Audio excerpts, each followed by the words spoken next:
waffle machine or whatever, different things.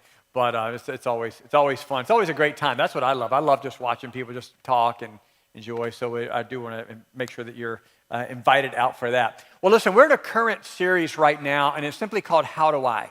How do I? In other words, we're just asking the question of how do I do certain things?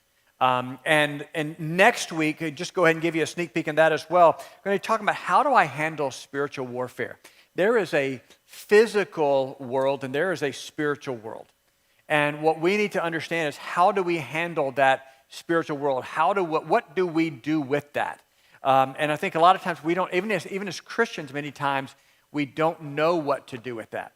And so we're going to talk about how to handle, or how do I handle spiritual warfare next week. But for today, we're talking about how do I handle stress. Let me just go ahead and ask you, is there anybody in here that just maybe at some point in your life you've had a little bit of stress in your life, right? If you have lived through 2020, you've had stress in your life. But how do I handle stress? And the bottom line is every one of us have things that stress us out. We do.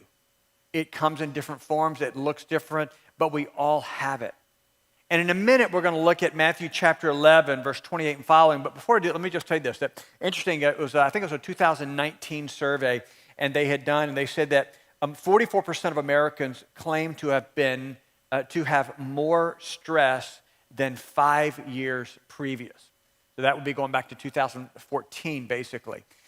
So think about this. 44% of Americans say that in the last 5 years, they had increased their stress level.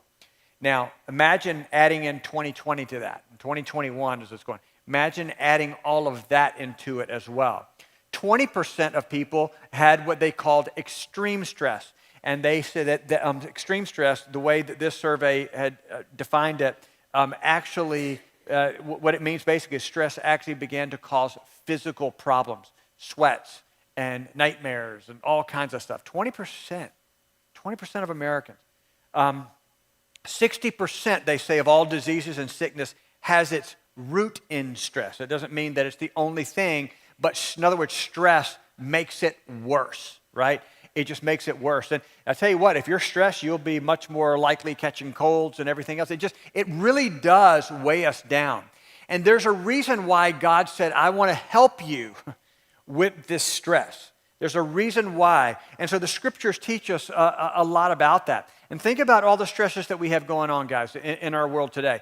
Think about unresolved sin, unresolved anger, expectations put onto us, relationships, conflict, marriage, divorce, deadlines, legal problems, jobs, illness, parenting, just all kinds of stuff come along with that. And so with all of this, and you can fill in the blank what your stressor is. I know I fill in the blank what my stressors are. You know what those things are. And so with that said, let's look at what Jesus said, because he said something really, really powerful. In Matthew chapter 11, beginning with verse 28, he says this. He says, "Come to me, all you who are weary and burdened."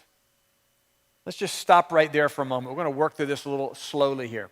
But he says, if you are weary and you are burdened and you are carrying a weight, he says, I want you to come to me. He says, and I will take away those things that make you weary and burdened. That's not what he said. He didn't say that. What he said is, I'll give you rest in the middle of the things that make you weary and burdened. He didn't say he's going to take those things all away, though. And many times that's where we do. We say, I prayed and prayed and prayed, and the problem is still here. Well, maybe the problem is not the problem. Maybe the problem, or maybe we are the problem. Maybe God says, no, that's going to stay there, but I'm doing something inside of you. He says, if you are weary and you are burdened with life and with the problems of life, he says, come to me and I will give you rest. And then he says this. He uses an illustration, verse 29. He says, take my yoke upon you. Now, if you remember what a yoke was for the oxen, they would basically, it was a wooden bar type of thing, and they would actually fit it onto particular oxen. And what they would do is they would take the oxen that were stronger, and they would be the main one to pull. They would be the main one to pull, and then they would link up either older oxen that were not as strong anymore, but still had some life in them, and they could be used, and put them alongside of them, so they would help out the one that was carrying the main load. Or they would get young oxen and hook them along up with them so they would learn to pull, and they would get stronger every day as they're pulling with the one who was the main ox.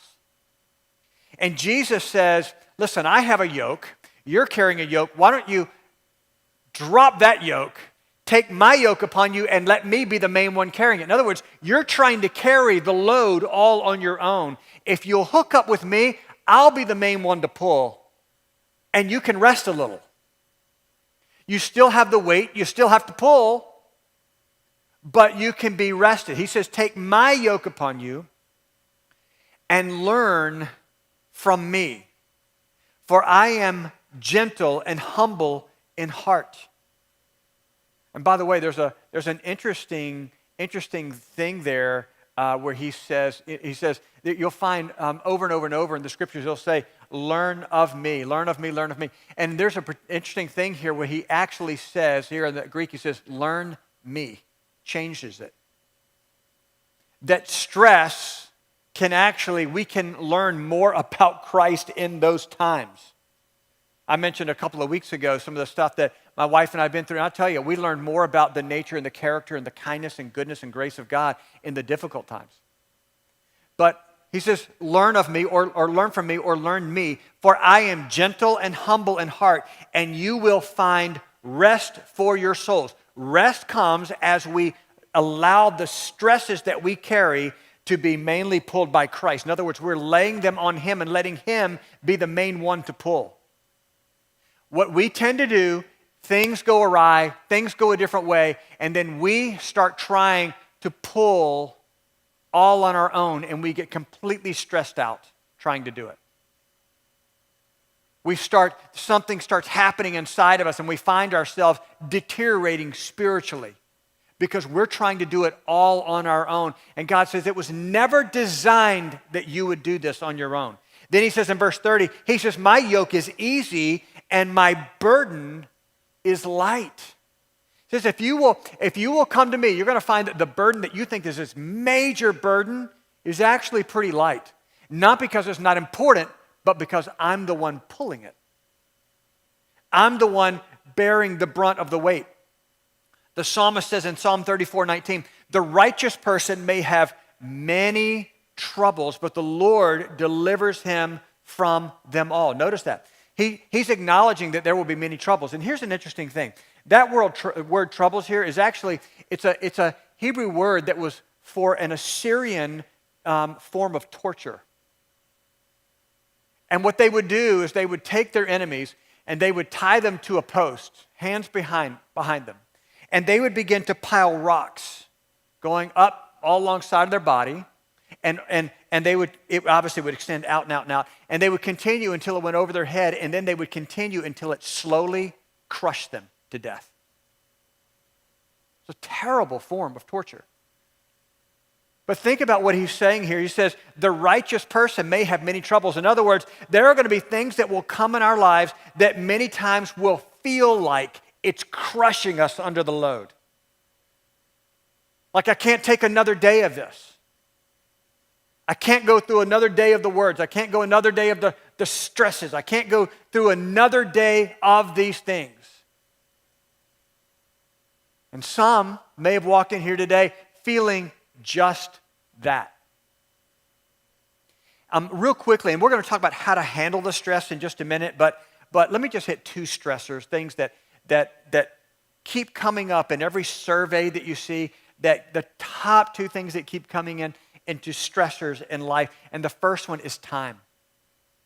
And we live in a culture where there's just not enough time to do anything. Because everything, everybody, every organization wants a piece of your time. Everything. And a lot of them are really, really, really good things.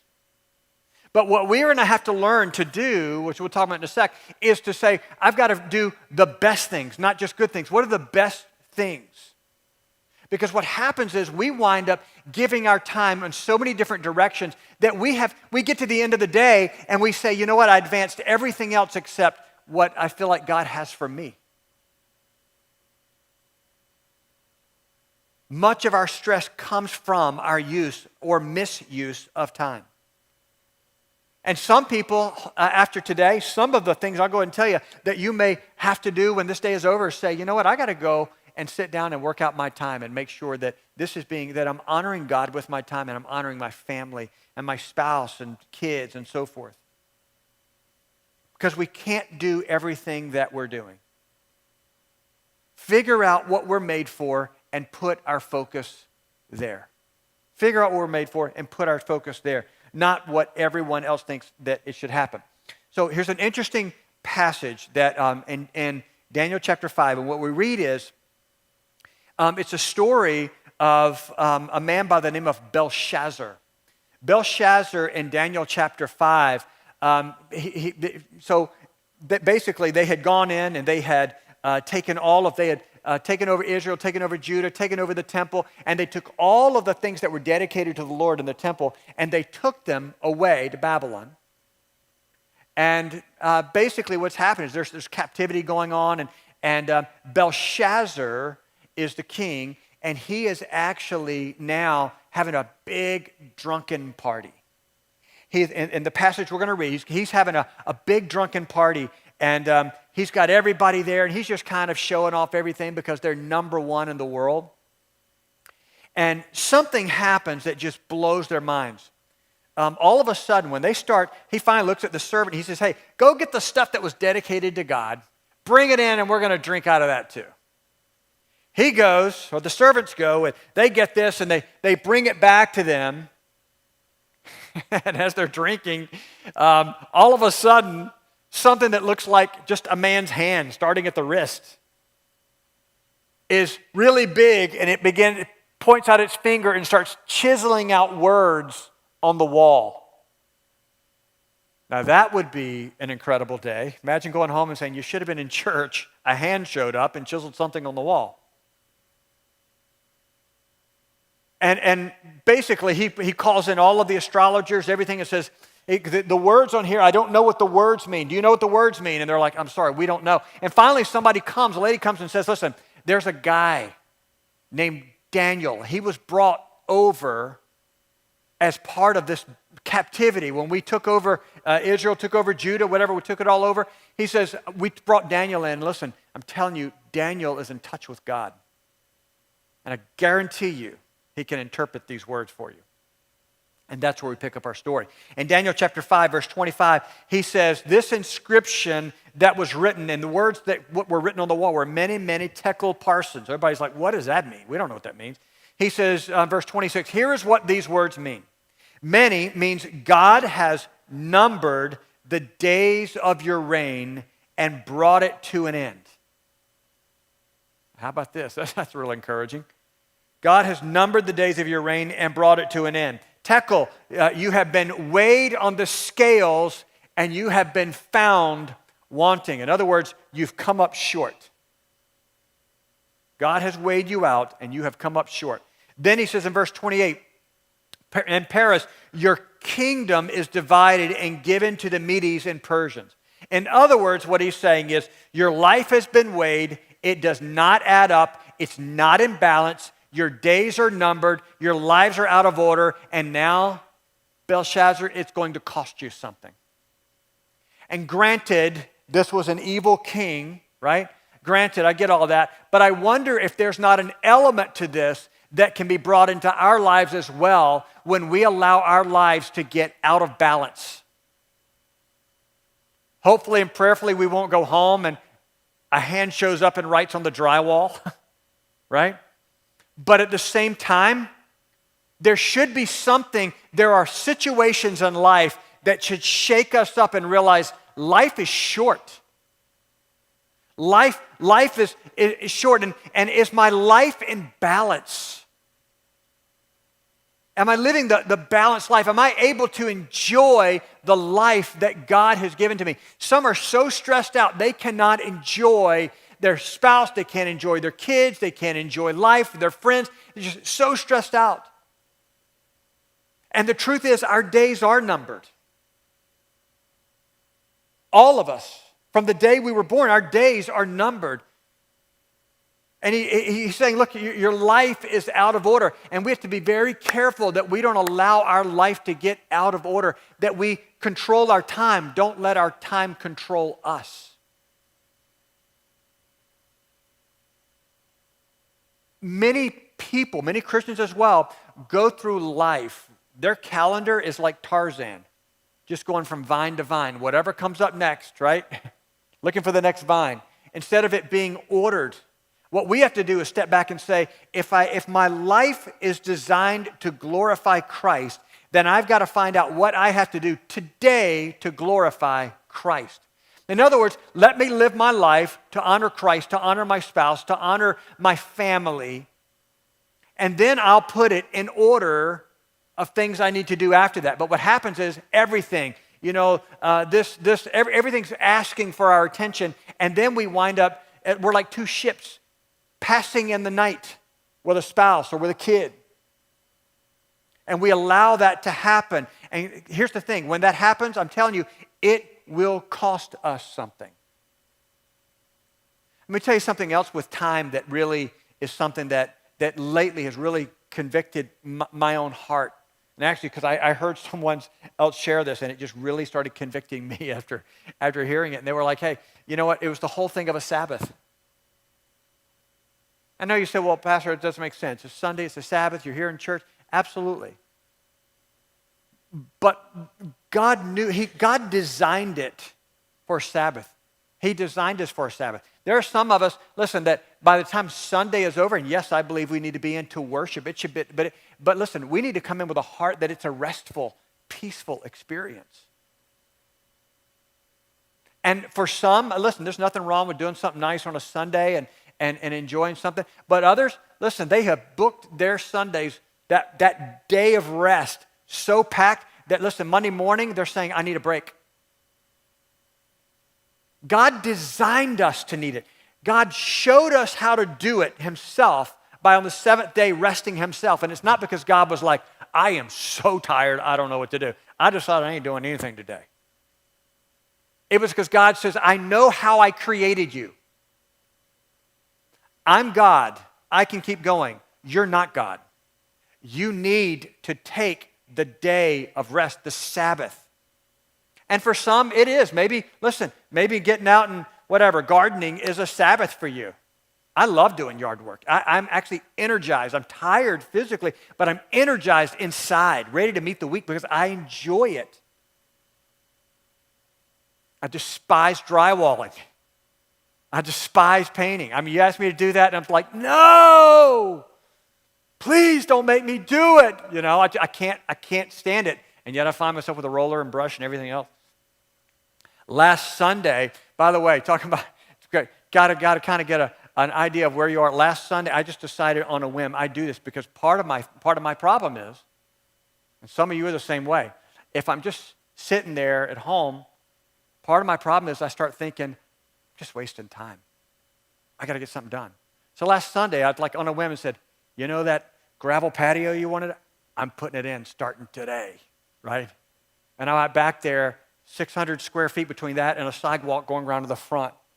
I was like, it'll be 2 to 3 days. Well, maybe when I was 25. I'm a week into it, and I'm like, oh gosh, where's the Advil? You know, I'm like, where is it? Seriously, I literally took an Advil before I came in. It's like, if you saw me over there popping pills, I'm like, okay, because everything is still hurting. But I'm like 80% of the way through. I'm going to make it, guys. I'm going to make it. I will make it. And my wife's giving me the pep talk. You got this, honey. You can finish it. Don't ever do this again, but you've got to finish it now. I'm like, I don't think I can go out there. She's like, it's half done. You got to go. There's dirt everywhere. Literally got a machine. Pulled everything up, rolled up all the grass. There's just dirt everywhere.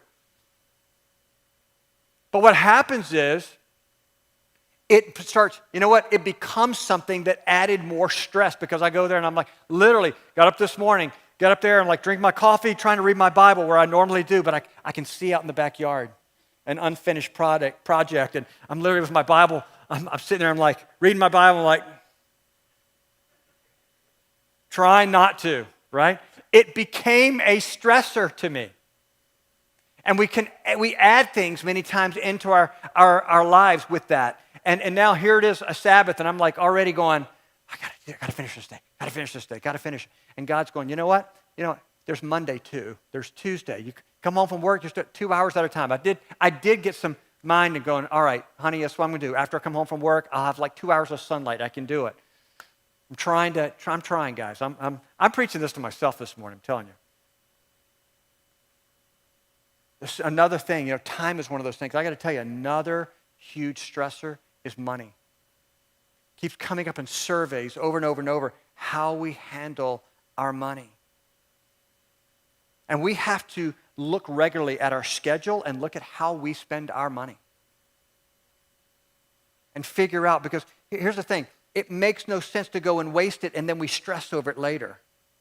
And I'm not saying if things are tight, I'm not saying that we've wasted. I'm just saying if we are, we need to at least look and say, am I wasting my money? Am I being wise with my money? Am I ready for a rainy day? Am I putting this stuff aside? Am I getting out of debt? The Bible talks about the harness that's on us when we have debt hanging over us. It will stress you out. It's this thing that just won't go away. And remember, we have a culture that's literally putting hundreds of millions and really billions of dollars into understanding our psyche, how to make us want to buy more. And with that, there's this trap that we fall into, and we can very easily lose contentment with life. That's why I love what Paul wrote in 1 Timothy chapter 6. He says this, he says, but godliness with contentment is great gain. And can I just help you notice something there? I should have highlighted with as well. Because what he's really saying is you can be godly and not content. And it's not the same gain. We think, well, I love the Lord, so it's okay. But stop. He's going, no. Godliness with contentment. When you add that in there, and we can easily lose contentment with what we have. Now, follow his line of thinking here. But godliness with contentment is great gain. In other words, contentment, being able to look around and say, I'm happy with this. Whatever it is. Looking at what we have and say, I'm content with what I have. Not looking over the fence at everybody else, but looking at what God has given to me. What has God given to me? I'm going to be content with that. Whether it's a little or whether it's a lot, I'm going to be content with it. He goes on, verse 7, for we brought nothing into the world, and we can take nothing out of it. We get stressed out over things that were not even eternal. But if we have food and clothing, we will be content with that. Let me ask you just a quick question. If everything was taken away, everything but our food and our clothing, could we honestly say we'll be content? Now, I know what you're thinking. We won't know unless that really happened. But I know when I'm really honest with myself, really, really, really honest with myself, I'm going, I do want air conditioning. That's important. That's like, right? And when you say food, what exactly do you mean here, right? It's like, really, if everything is taken away, and I say this because this, guys, nobody knows what happens tomorrow. Nobody knows. He says if we have food and clothing, we will be content with that. He goes on and he writes, those who want to get rich fall into temptation and a trap and into many foolish and harmful desires that plunge people into ruin and destruction. And he's not saying that having a lot of money is anything wrong with that. That's not the point of this. But when it's your number one consuming desire, it brings stress onto your life and it will begin to mess with your spiritual life. And then he says this in verse 10, for the love of money, not money, the love of it, is a root of all kinds of evil. Some people eager for money have wandered from the faith and pierced themselves with many griefs. They loved it so much that it became a grief. Instead of it being a blessing when we have it, but I'm still blessed when I don't have it, it became a blessing only if I have it and a grief if I don't. The problem is not the money. The problem is how we view it. So if we're going to handle, and so you can fill in the blanks. I just chose those two because they kept coming up in surveys. But if we're going to, and you can fill in other stressors. There are relationships and all kinds of things. But if we're going to work through these things, we're going to learn how do I handle stress. Let's look at a few things. And the first thing that we have to do in order to do that, we have to live with purpose. Live with purpose. We have to understand, what did God create me to do? Who am I? What does God want? We know that God wants us to glorify Him. The psalmist said in Psalm 39, verse 4 and 5, show me, Lord, my life's end and the number of my days. Let me know how fleeting my life is. In other words, guys, our days, we read it earlier, our days are numbered. We only have so much time here on earth. He says, show me that. Then he says in verse 5, you have made my days a mere handbreadth. The span of my years is as nothing before you. We think, oh, I've got all of this time to live life on earth. And the light of eternity, it's nothing. Generations have come and generations have gone. And outside of the return of Christ in heaven, that will continue to be the case. We're just a breath, here and gone.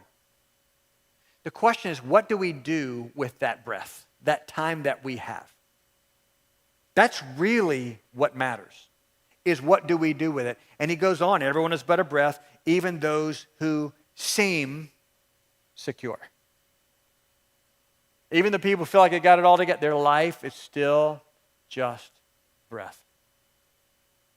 So we have to live with purpose. Secondly, if we're going to deal with stress, we have to maintain correct priorities.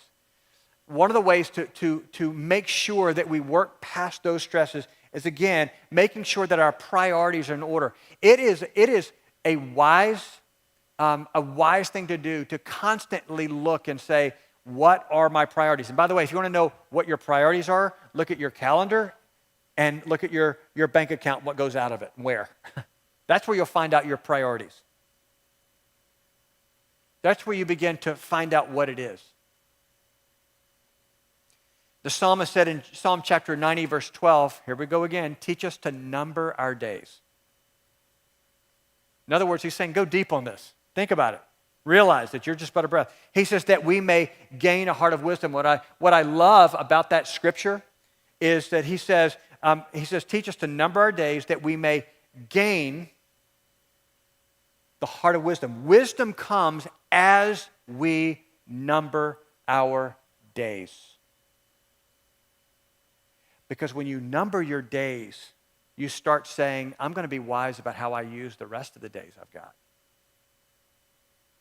You start realizing that, life really is very short. Life is short. He says, teach us to number our days that we may gain a heart of wisdom. Third thing is simply this: stay focused on eternity. Stay focused on eternity. And here's the thing. Guys, we have to lower our expectations of earth, because here's the thing. Earth is going to disappoint you. If you think that all the joy that you need to find in life is found here on earth, you're kidding yourself. You're not going to find it all here. And yes, we want to have a good time here. Yes, we want to enjoy life. And I think God has given us the means to be able to enjoy what's here. But it's not going to be the fulfillment of all of your desires. It's just not. We have to stay focused on eternity. one of the things that I have been feel very grateful to have been able to do is to travel to a lot of different countries around the world, and many of them third world nations. And one of the things that's always interesting to me, especially when you go into a third world nation, is that because of the life that many are living, they're just trying to find their next meal. They're dealing with sickness and so forth, and there is no run down to the Medici Center. There's none of that. You know what they sing about a lot when they get in church? Heaven. Often I found they're singing about heaven. They're looking forward to it. As Americans, we've had life good enough, but we're not necessarily totally always, we're like, I'm looking forward to it, but I kind of want to live it all out here first and enjoy it. Because there's some cool things to see here. And we've had the privilege of being able to. And the concern is that, listen, I obviously enjoy everything here and enjoy everything around us, but at the same time, there should be something saying, my heart is not too attached to this earth. I refuse to allow myself to get too attached to this world, because when I do, I will get stressed out. That's how it is. Listen, anything that's coming, you turn on the news, I know for myself, completely stressed out if I look at the news. Because I'm looking at it and like, okay, everything is messed up. Everything is messed up. But when I sit back and realize that, you know what? God has everything in his hands. And I can trust him with it. I don't have to understand what happens tomorrow. And we sit back, what happens to us is we sit back and we make a mistake with something. Like, if you think about your kids, there are certain things that, you know, they're 5 years old. You don't sit them down and say, I need to tell you what's happening, you know? Well, we're having this problem at work, and because of this, now we're not sure there's going to be enough money coming in. And you don't sit down and do that. You just say, hey, right now things are tight, whatever you got to do. But you don't sit there and explain it all, right? Because they're not going to comprehend it. And we're like, well, why would God? And God looks and says, you know, but you're not going to comprehend it. You're going to have to trust me. The way we want our kids to just trust us, God says, I want you to trust me. Yeah, but it doesn't make sense. I didn't ask you to understand it. I'm asking you to trust me. Yeah, but I'll trust you, but it's only fair that you... No, it's not. You think you're an adult, and you are on this earth, but spiritually and understanding eternity and understanding everything that's happening all around the world at once, that I'm bringing everything, no, you're an infant, trust me. You have no clue. I'm doing so much more than you can imagine. The Apostle Paul said this in 2 Corinthians chapter 4, verse 16 and following. He says, therefore, we do not lose heart. He starts with that.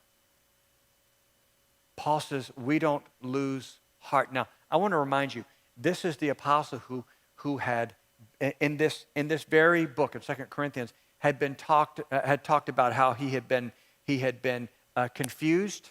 He had been perplexed. In other words, there were times that Paul didn't understand what God was doing. He said he had been beaten and left for dead. He'd been thrown in prison over and over. I mean, he had been through the run of the mill. He said there were times that he was starving to death. There were times that he was sick. He had no medicine and nobody cared. And on top of it, everybody abandoned him. He had been through some difficult stuff. And he says, therefore, we do not lose heart. Though outwardly we are wasting away, inwardly we are being renewed day by day. Outwardly, our body is deteriorating, and we don't need any more stresses on us. Talked about that little patio area, whatever little thing, gravel thing I'm doing in the back. It looks like crushed stone, what it is. Little crushed stone thing in the back. You know what? My body is going, you're not 25. You wish you were 35. You ain't even close. It's saying everything is slowing down, right? But I can honestly tell you, it's the oddest thing. And with everything going on, even some stuff we shared with you a couple of weeks ago when we were talking about that, it feels like the last year and a half through the most difficult time has been like at least for me personally, like a personal revival. Stresses are deeper than they've ever been, and yes, I feel them, and yes, I get frustrated, but there's also on a spiritual side, it feels like God's just renewing to a greater and greater degree. And we all go through times where we feel like we're having personal revival, and sometimes we're like, no, I'm not right now, I need it.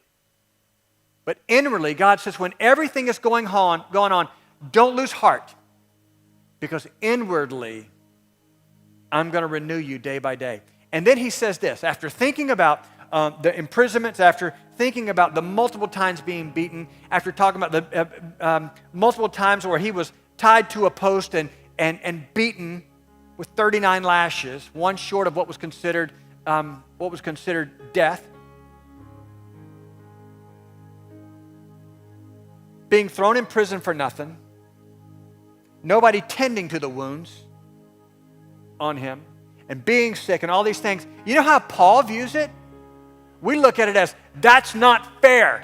Calling a lawyer. He says, these, verse 17, for our light and momentary troubles. He just got finished, as I said a minute ago, talking about this, talking about that all this stuff had gone on. He says, for these light and momentary troubles are achieving for us an eternal glory that far outweighs them all. He says they're light, they're momentary troubles, and they're achieving something inside of us. The stresses that we go through, this is why we have to keep our eyes on eternity. This is why we have to realize, what was I made for? I want to do what God created me for. And then he says in verse 18, so we fix our eyes not on what is seen. You look around at what is seen right now, frustration through the roof, everywhere, worldwide. We fix our eyes not on what is seen, but what is unseen. Remember this, you have two sets of eyes. You have physical eyes that you see the physical world, but you have spiritual eyes that you can see in the spirit world. Listen, your eyes may be dim. You may not be able to see much of anything. But the closer we come to Christ, the more our spiritual eyes are open, the more our physical eyes start getting dim. And the older we get, the more. But listen, spiritually, we can be able to see in greater and greater dimensions. He says we fix our eyes not on what is seen, but on what is unseen, since what is seen is temporary and what is unseen is eternal. Part of the reason why we allow stress to destroy us is because we have misconstrued what's eternal and what's temporary. The things that we sit here and so often, the things that we think are eternal, no, they're not. They're just stuff that's going on. Yeah, but it's bad. Yeah, it does seem bad until you realize it doesn't matter. But they said that they're always talking about me. You're not going to care one day. I promise you, you're not really, really, really not going to care. You're just not. Yeah, but you know what? Work on, and God would look at us and say, you know what? Work on your own spiritual life, because one day you're going to stand before me. Work on winning as many family members to Christ as you can. Work on working and doing things in other lives and building Christ up in other people. Those are the things that begin to make a difference. And so really, our point, what's the point here, is stress can only be handled by having proper perspective that can only come from an encounter or an experience with Jesus. I'm going to tell you, I'm not saying all of the stressors go away, But if stress weighs you down like that Assyrian torture, and it starts affecting the way you talk to the people you love, the way you handle, the way you view life, sometime what we have to do is just turn everything off and turn the things of God towards us. Matter of fact, when I was praying through that first service, I said something there that in my mind I was like, oh wow, that's something. And here's the thing. The things that stress us so often, we put so much time and energy into thinking about them and letting them stress us over, I should say, over and over again. If we put as much time, if we said the amount of time, I just took 30 minutes allowing myself to get all worked up over that. So for that, I'm going to put 30 minutes into praying about it and leaving it with the Lord. If we put the same amount of energy, it would change the way we view our world. And we would put eternity and the things of this world in perspective. I'm going to ask if we can bow our heads for just a moment. And I want to ask a couple of things. First one is simply this. I want to talk